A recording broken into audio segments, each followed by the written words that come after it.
Loneliness and sadness are a real thing when it comes to real life. Today's story is entitled, I Feel Very Alone.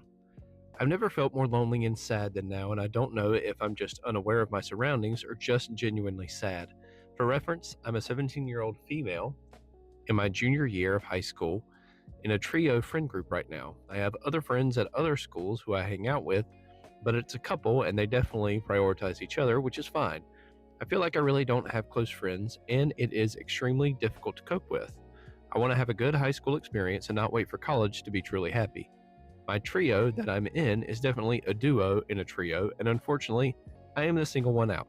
I really want to distance myself, but if I do, I won't have anyone else to fall back on.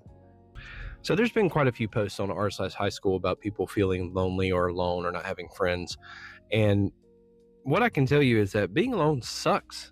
And it happens to everybody. Everybody, even though you may look at somebody and they're surrounded by friends constantly, there are times when they feel alone. Sometimes those friendships that they're in may be shallow and they actually don't go any deeper than just a basic acquaintance. That's when loneliness comes. It's whenever you're not able to have a deep relationship with someone and be able to share your intimate thoughts and feelings and worries and things like that. So loneliness is real and it happens to everybody. Now, there's going to be a lot of people who tell you to go join clubs or do a sport or join some sort of organization, and all of that is true. That is a great gateway to meeting new people or somebody who has a similar or shared interest. But the main thing you have to realize is that's just opening the door.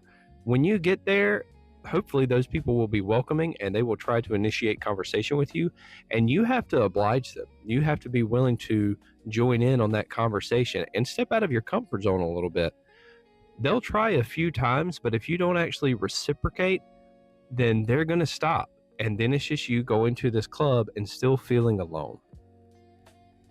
One of the best groups that you could join, in my opinion, is a youth group. Now, youth groups can also be a challenge to join, especially if you're joining a bunch of kids who have known and grown up with each other for years and years and years. That can be a challenge. But one of the main reasons to join a youth group outside of the camaraderie is also having a relationship with God. And having a relationship with God means you're never alone. And you always have somebody to talk to and share your thoughts and feelings and worries and concerns with. So, yes, being alone sucks. Everybody goes through it, but you don't always have to feel that way. Acknowledge your loneliness and then put steps in place to where you can get out of it.